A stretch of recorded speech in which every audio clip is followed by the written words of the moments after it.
Bienvenidas, bienvenidos. Estamos de nueva cuenta en Punto Ciego, un espacio para la reflexión, para el análisis, para la difusión de resultados de investigación sobre un tema fundamental, la educación superior. Hoy vamos a tratar un tema sumamente importante y tenemos la compañía de dos expertos en tema de educación superior y este tema tiene que ver con la reforma educativa y la educación superior pública, pero básicamente nos interesa como desentrañar algunos aspectos que pudieran estar generando confusión o que no sean suficientemente conocidos sobre ese tema. Martín Aguilar, Jacqueline Jongitud, los acompañaremos, plantearemos preguntas, trataremos de identificar aquellos puntos oscuros en este debate y, por supuesto, les damos la bienvenida a nuestros invitados, Guadalupe Olivier Telles, que es investigadora de la Universidad Politécnica Nacional. Pedagógica Nacional, y Miguel Ángel Casillas, que es investigador del Instituto de Investigaciones Educativas de la Universidad Veracruzana. Ambos son miembros del Sistema Nacional de Investigadores, ambos tienen producción en este tema y, por supuesto, con sus aportes nos ayudarán a clarificar algunos aspectos de esta cuestión. Martín, ¿por dónde empezamos? Bueno, antes que nada, bienvenidos, pero yo creo que hay una cuestión, el contexto nacional nos lleva a un debate, yo digo, de fondo del problema de la educación superior. Y cuando nos situamos en la educación superior, siempre estamos hablando de reformas educativas. Cuando hablamos en ese contexto de la educación superior, ¿qué entendemos, qué podemos entender por las reformas educativas, Guadalupe y Miguel? ¿Qué podemos...? Todo el mundo estamos hablando de la reforma educativa actual, pero ha venido otro contexto de otras reformas educativas. ¿Cómo las podemos situar? Bueno, yo pienso que tendríamos que tener como claro dos esferas que además son nociones que se trabajan desde la sociología política de la educación. Una cosa es hablar de procesos de reforma y otra cosa es hablar de procesos de cambio en la educación. Sin duda llega un punto en el que estas están articuladas, pero primero hay que considerar que cuando hablamos de reforma estamos hablando de prescripciones que tienen transformaciones básicas en las normas, en la ley, que puede ser a nivel constitucional o puede ser dentro de las mismas instituciones. Y otra que viene acompañado de esto son los procesos de cambio. Estos procesos de cambio son como inerciales, que provienen más bien de un contexto social y político más amplio. Es decir, podemos estar presenciando procesos de cambio dentro de las universidades o dentro del sistema educativo sin que necesariamente haya un proceso de reforma previo o viceversa. Lo ideal sería que la reforma impulsara procesos de transformación. Voy a citar unos ejemplos. En términos de los cambios que ha habido en la educación superior, hemos visto pequeños cambios normativos que vienen desde la década de los 90, que puede ser desde los cambios a la Ley General de Educación y todo en el contexto del proyecto de modernización educativa de Salinas de Gortari, ¿no? Ahí sí hay un cambio y una reforma, digamos, en términos normativos a la transformación del artículo 3º muy fuerte, donde ahí se reforma desde la educación básica hasta la educación superior. Lo que presenciamos ahí son incluso cambios de planes de estudio de manera generalizada, ¿no? Pero desde los 80s en la educación superior ya hubo contextos de cambio sin que hubiera precisamente reformas, como por ejemplo lo que atañe en términos laborales, está desde la creación del SNI, por ejemplo. Entonces, lo que vemos ahí es que hay una tendencia a contención salarial por parte del Estado hacia las universidades públicas, pero en compensación meten todo el programa del Sistema Nacional de Investigadores, que por un lado va como frenando cualquier tipo de protesta o movilización porque tiene que ver con cuestiones salariales. Cuando llegamos ya a la década de los 90 con estas transformaciones de fondo en términos de las reformas, entonces vemos que los cambios van teniendo una articulación con la reforma. Ahora, ¿qué pasa en la educación básica? En la educación básica tenemos varias etapas de reformas a la que presenciamos en la actualidad. Yo considero que es de las más radicales porque sí pega cuestiones laborales, pero esto no implicó en esos años, de los 90 para acá, ¿a qué me refiero? Incluyendo esta última, que haya habido procesos de cambio profundos. a nivel sistémico, a nivel, digamos, de los propios planes y programas de estudio, a nivel de cómo se daban las contrataciones en la educación básica. Entonces, lo que quiero decir es que estos son dos aspectos que a veces sí se articulan y a veces van como de manera aislada. Ahora yo veo que en la educación superior hay como un proceso diferenciado porque ya hemos tenido cambios muy, muy fuertes que los académicos no, desde mi punto de vista, nunca tuvimos la capacidad de resistirnos a ellos. Las cuestiones laborales, por ejemplo, son transformaciones que vienen desde la década de los 90, que han pegado a nuestros salarios. Entonces, ¿qué es lo que vemos en términos de la cotidianidad? Más bien estamos discutiendo porque se nos aumenten las becas, porque se nos consideren otros aspectos, pero no estamos peleando, por ejemplo, el salario base, que es donde deberíamos de pelear, ¿no? ¿Cómo ves, Miguel Ángel, esa Está bien, perspectiva? yo quisiera más bien como, estoy bastante de acuerdo, pero quisiera añadir como una perspectiva también histórica. Primero, quienes han hablado de reforma en la educación superior normalmente son los estudiantes y los profesores que quieren cambios. Y normalmente alrededor de la idea de la reforma universitaria ha habido movimientos para defender la autonomía, para profesionalizar el trabajo académico, para ganar espacios de libertad en las universidades, etcétera, etcétera. Lo que ha ocurrido desde el final de los años 80 para acá es la imposición de una serie de políticas de corte neoliberal, conocidas, digamos, instaladas en esa dinámica general, que tienen un propósito de modernizar, o tenían, según Salinas de Gortari y sus subsecuentes, la idea de modernizar la educación superior. Esto ha tenido serias consecuencias, ¿no? Pero quisiera detenerme en la idea de la reforma, porque lo que, o sea, cuando hablamos de reforma, ¿a qué nos referimos? Y esta diferencia entre cambio y reforma es bien importante. Por ejemplo, las universidades en México se masificaron en los años 60, en los años 70, sin que se reformaran. O sea, sin que transformaran sus leyes, sus estructuras, pero además sus prácticas. O sea, la docencia tradicional, por ejemplo, que funcionaba para grupos pequeñitos, cuando eran en grupos inmensos dejó de funcionar, pero se sigue practicando. No ha habido una reforma, por ejemplo, a los sistemas de enseñanza suficientemente profunda para hacernos cargo de la universidad de masas. La universidad creció, se diversificó, el entorno social se transformó y las universidades siguen siendo autoritarias, rígidas, verticales, con estatutos anticuados, no incorporan nada de derechos humanos, no incorporan nada de las legislaciones modernas, no hay prácticas democráticas en la vida cotidiana de las instituciones. Y entonces creo que en ese sentido también no han acompañado suficientemente el cambio que está ocurriendo en el país. En materia educativa, por ejemplo, seguimos sin tener claro qué significa la reforma educacional. Pongamos un elemento, las tecnologías de la información y la comunicación. Se han ido incorporando, pero se han ido incorporando de manera azarosa, casual, casuística.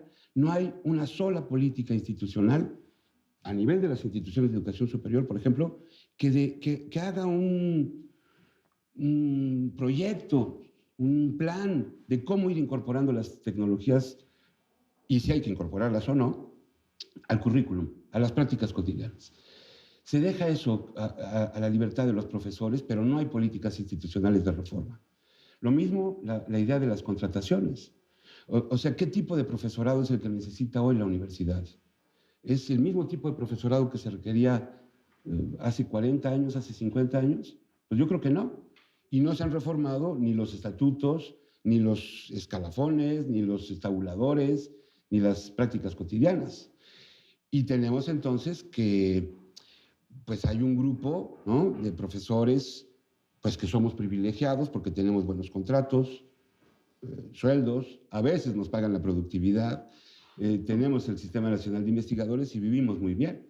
Pero el resto del profesorado, que se hace cargo de la enseñanza de licenciatura, así a la universidad de masas, no hay apoyos, no hay incentivos y no ha habido políticas, por ejemplo, para ese sector que es el más numeroso en las universidades. Guadalupe, Miguel Ángel han señalado cosas muy interesantes que se pueden ir conectando. Por ejemplo, la cuestión de que a partir de la década de los 90 estamos viendo cambios, constantes cambios en educación superior. Desde la cuestión de qué tipo de profesor necesitamos, con qué tipo de perfiles, el tema de la investigación como fundamental en la educación superior, el tema de un salario digno que también se recupera en documentos internacionales en esa época, el tema de las nuevas tecnologías y su incorporación en educación superior, el tema de la vinculación, la gestión, todo eso se va gestando, se va conformando, vamos a decir, de la década de los 90 para acá. La pregunta, retomando una idea que traes al panel, Miguel Ángel, es ¿qué tanto tiene que ver con todas estas ideas? Pienso en SNI también, en PROMEP, en los programas estos de productividad. ¿Qué tanto tiene que ver con todo este conglomerado de elementos el tema del neoliberalismo, la implantación, el seguimiento de esta reincorporación, por decirlo de alguna manera, del neoliberalismo en el contexto global para estos cambios en educación superior? Sí, desde luego el cambio más importante que vemos en ese momento, bueno, es el cambio de un proyecto económico que deriva en un aglutinamiento, digamos, de transformaciones paralelas en diferentes sectores, y el de educación no pudo quedarse al margen. Además, porque proviene también de una herencia que tiene que ver con todas estas teorías del capital humano, donde la educación se centra como el elemento que va a privilegiar el desarrollo. O sea, sigue una como reformulación y retomar aquella vieja teoría del capital humano. En el neoliberalismo tiene una resignificación y se vuelve a poner como en la mesa del desarrollo de una manera muy importante. Lo vemos en las propias propuestas de los organismos internacionales y estas cómo después bajan a los planes nacionales y en el de educación en concreto. Ahora, en ese marco, la educación superior es, digamos, como la principal fuente del desarrollo. Esto tiene consecuencias múltiples y yo creo que lo que pienso es que estamos frente desde entonces a una arena de tensión muy fuerte. Por un lado, es ese cambio contextual que implica transformaciones en las universidades, todo lo que decía Miguel hace rato, se diversifican, se masifican, va respondiendo a todo este tipo de requerimientos, pero por otro lado, la sociedad está como en un proceso de transición donde ni siquiera puede llegar tan rápidamente a esos procesos que están prescritos. Bueno, estamos hablando de una masificación de la universidad cuando todavía estamos hablando de procesos muy complicados de acceso a la educación, con grandes dificultades en términos de la equidad y del derecho a la educación. Entonces, son consecuencias que tienen que ver con esta implementación del modelo neoliberal ante un contexto con estructuras mucho anteriores. Y en esto también tiene que ver todo esto que decía Miguel también respecto a qué tipo de profesorado universitario estamos enfrentando. Esta masificación requirió también la incorporación de una gran masa de profesores que están en diferentes niveles de formación, ¿no? Esta tensión a mí me parece que causó resistencias.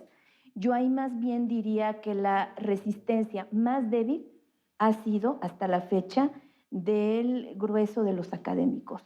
Más bien, yo distingo dos resistencias más fuertes. Es el personal administrativo, porque le pega directamente a sus salarios, también al académico, pero como que tiene otros incentivos, y al estudiantado, desde luego, ¿no? Pienso que estos serían como los polos más fuertes de tensión. Yo pensaría que, a ver, ¿por qué ubicamos esto como un conjunto de políticas neoliberales? Bueno, primero porque surgen en una época en donde se ha modificado el proyecto económico y que tiende hacia allá. No me meto en cuestiones económicas, pero sí apunto cómo eso se va a reflejar en la universidad.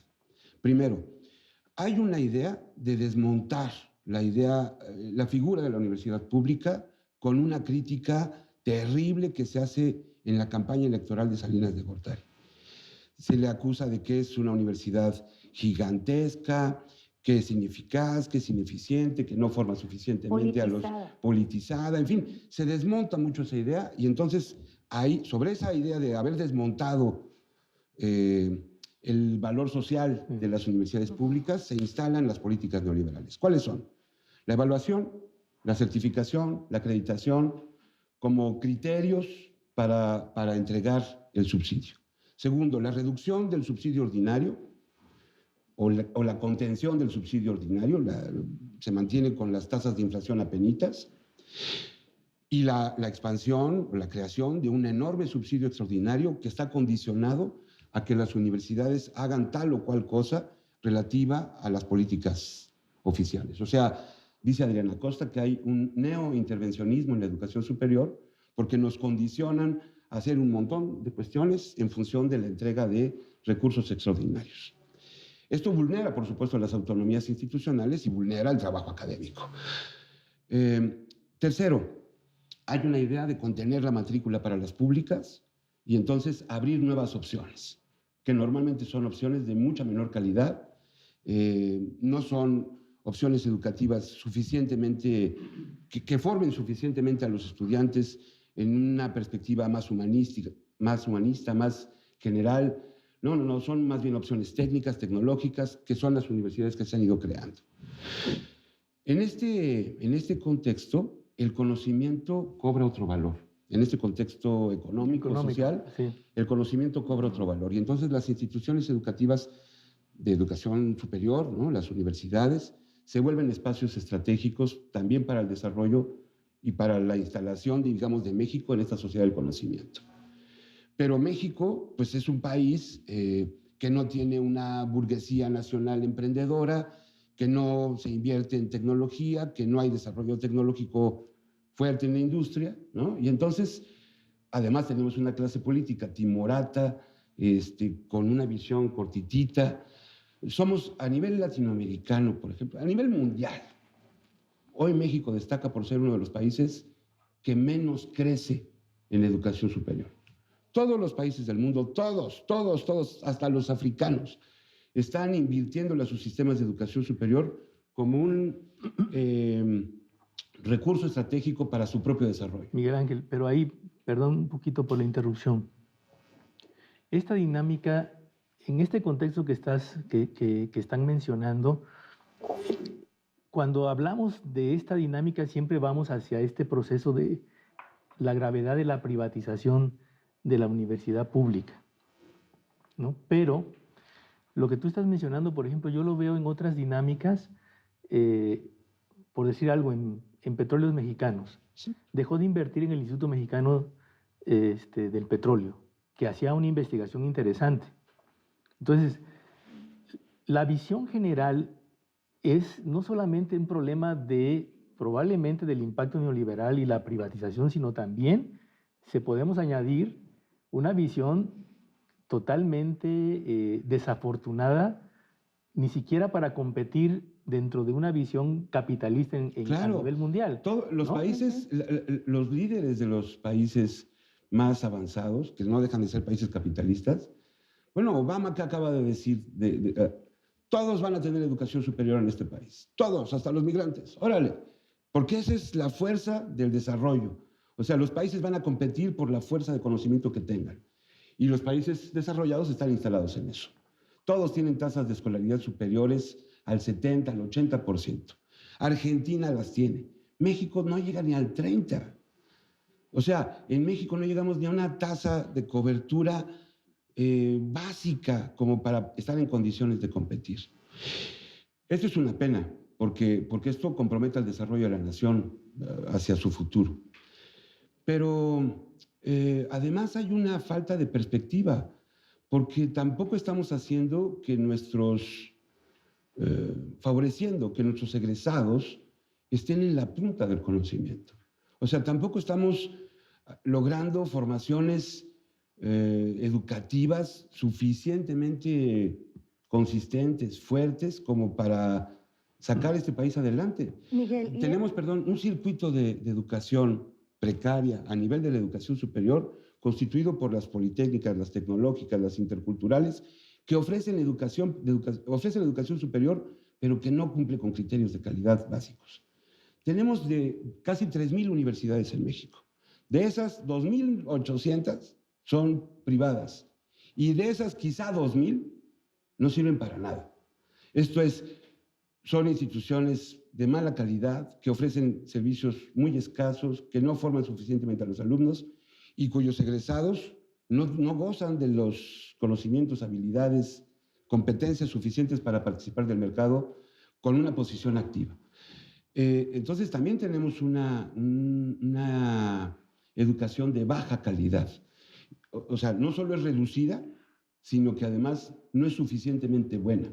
Y eso creo que es parte del problema estructural del país para poder salir, ¿no? No solo para mantenerlo, sino para poder encontrar perspectivas de desarrollo nacional, ¿no? Okay. Claro, que quizá sería un tanto el tema de calidad y equidad en educación superior. No sé, Guadalupe, ¿cómo ves este tema que es un tanto lo que toca Miguel Ángel? Para llegar yo ahí quisiera regresarme un poquitito y tiene que ver con esta cuestión de, digamos, la división global o como se decía antes, ¿no? Esta diferenciación entre el trabajo intelectual y el trabajo manual. Y pienso que a nivel global, con el neoliberalismo, se ha profundizado esta situación en términos de las universidades a nivel internacional. Si bien es cierto que esto que tú decías, que platicábamos hace rato, todos los países tienen en su discurso que ampliar la educación superior va a traer un beneficio para el desarrollo. Pero aquí habría que ver dentro de cada país a qué tipo de instituciones le están apostando. ¿Qué es a lo que le ha apostado México? A la ampliación de instituciones tecnológicas. Y entonces ahí hay una transformación que tiene que ver justamente con estos procesos de cambio. Ya no podemos hablar de las universidades, sino tenemos que hablar de la educación superior en su conjunto, donde está contenida las universidades, los institutos, las facultades, los colegios. En esa diversificación, entonces, lo que vemos es que hay un desplazamiento de la idea de universidad, como esta idea aglutinadora de conocimiento amplio, y entonces más bien la apuesta del gobierno, de los gobiernos desde los 90 para acá, es profundizar más bien en las habilidades manuales, en las habilidades tecnológicas. Entonces, los que generan el conocimiento de punta están en otro tipo de proyecto de institución, de otro tipo de universidad, que en este otro gran tema de la fuga de cerebros. O sea, se van a otros países a hacer producción científica, mientras que en México la mayor ampliación de las instituciones están más bien para el ámbito tecnológico. Pero aquí el punto de tensión clave, a mí me parece, y en términos de la calidad, es que también opera el imaginario social, la representación social de qué es una buena universidad, qué es un buen maestro. Podrá haber toda la ampliación y podemos verlo en cifras, cómo se ha dado en estas instituciones que tú planteabas, cuántas son tecnológicas, pero el punto es que los estudiantes no quieren entrar a esas universidades o a esas instituciones superiores. La demanda sigue estando en esa idea y esa noción de universidad que sigue siendo como esta noción aglutinadora de la buena universidad. Y sí, efectivamente, y ahí sí lo vamos a plantear en términos de reforma. Los 90 sí plantea una reforma muy concreta en la Ley General de Educación, pero además que está asociada a la firma del Tratado de Libre Comercio, y es que la educación se convierte en un bien transable, donde pueden invertir nacionales e incluso extranjeros. Por eso vemos todos estos consorcios que ha comprado la Universidad del Valle de México y todos los etcéteras, ¿no? Esto implica ese cambio. Mientras hay una contención a la universidad pública, el Estado invierte en educación pública, pero tecnológica a nivel superior, mientras que las otras alternativas deja la cancha amplia para la inversión privada, ya sea nacional y extranjera. Esto, si se dan cuenta, es un cambio fundamental en la trayectoria histórica de lo que ha sido la educación en este país.